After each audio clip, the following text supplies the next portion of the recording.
अब हम करते हैं नेक्स्ट क्वेश्चन। तो question number 15, if zeros of polynomial x to x square minus 7x plus k are reciprocal of each other, then value of k is। अगर बोला गया इसके जो जीरो जीरो से एक दूसरे का क्या है, रेसिप्रोकल है, तो आपको वैल्यू के निकालना है। तो हमने मान लिया let alpha and beta are the let alpha and beta are the zeros.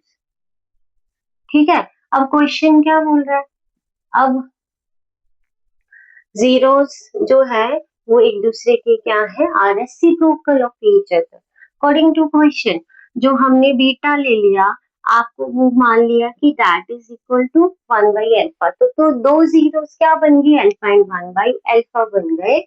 तो गिवन पॉलिनोमियल क्या दे रखी है आपको, given polynomial is given, sorry, given polynomial जो है आपको वो दे रखी है 2x² माइनस 7x प्लस के दे रखी है। Got it. तो बच्चा देखो, या तो हम सम निकाल सकते हैं, प्रोडक्ट हमें दिख रहा है कि प्रोडक्ट में कटने वाले हैं, और ये भी प्रोडक्ट वाले रिलेशन में ही बैठा हुआ है सी की जगह पे के। तो we can apply C by A, मतलब प्रोडक्ट हम लगा सकते हैं। नाउ जो हमारे पास प्रोडक्ट रहता है रूट्स का, that is c over a. Relation जो रहता है जीरोस में और जो भी पॉलिनोमियल होती है उसके कोफिशिएंट्स का जो रिलेशन है वो ये है। अल्फा तो अल्फा ही है, बीटा कितना दे रखा है यहाँ पे 1/अल्फा, सी कितना है के, तो इट इज ए क्या है आपके पास, कोफिशिएंट ऑफ एक्स स्क्वायर होता है आपका ए, और सी क्या होता है, कांस्टेंट बिना वेरिएबल के। ठीक है, इस पे एक्स मतलब जिस वेरिएबल में वो जो पॉलिनोमियल दे रखी है, ये दे रखी है एक्स की उसमें। ठीक है, तो के इज अ कांस्टेंट, यहाँ से हमारी वैल्यू निकलने वाली है। तो ये आज अल्फा से अल्फा कट गया हमारा, तो हमारे पास क्या बचा, 1 इज इक्वल टू के बाई 2। तो इट इम्प्लाइज ये 2 यहाँ चला गया, डिवीजन में था, कहाँ चला गया, मल्टीप्लाई में चला गया, तो ये आ गया। तो 2 1 2, तो के क्या आ गया आपके पास, 2 आ गया, ये आंसर आ गया। K is equal to 2, B is the right option. ये राइट ऑप्शन आ गया आपके पास। Hope it will be clear.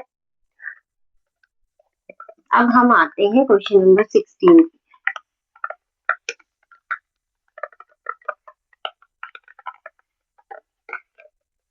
तो क्वेश्चन नंबर 16 क्या है हमारे पास, इसमें बोला गया है which of the following is not the graph of quadratic polynomial।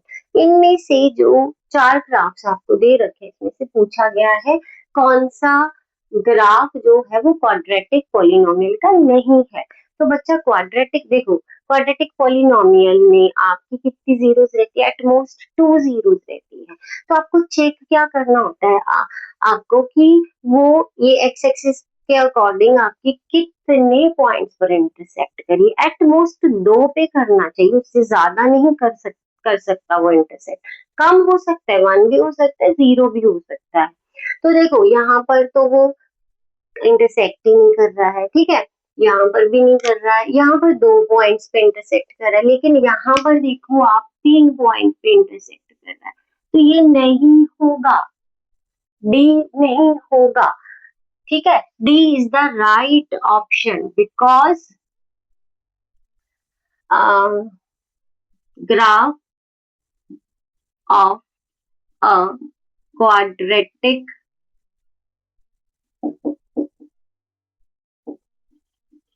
polynomial intersect x-axis at 2 points, that is हम या इसको ऐसे ही रहने देते हैं, ये मैंने आपको एक पॉइंट लिखा दिया, दूसरा लिखा देते हैं उसी पे बेस्ड है। क्वाड्रेटिक पॉलिनोमियल है, quadratic polynomial has at most 2 zeros, at most 2 zeros हो सकते हैं। तो यहाँ पे 2 है, यहाँ पे कोई भी नहीं, यहाँ पे कोई भी नहीं, तो ये उसी से रिलेटेड है। यहाँ 3 पॉइंट पे कट कर है, तो क्यूबिक हो सकता है आपका। तो आपने दिमाग में रखना है कि ज्यादा से ज्यादा क्वाड्रेटिक पॉलिनोमियल का जो ग्राफ है वो 2 ही पॉइंट्स पर कट कर सकता है, 3 पॉइंट पे वो कट नहीं करेगा, 2 से ऊपर वो कट इंटरसेक्ट कर ही नहीं सकता है। Got it? तो होप आपको ये समझ में आया होगा। तो जिन्होंने मेरा चैनल सब्सक्राइब नहीं करा है, आपको अच्छा लग रहा है वीडियो देख रहे हो, आप please subscribe my channel, need your support. अपने फ्रेंड्स को भी शेयर कीजिए, कमेंट कीजिए और लाइक कीजिए।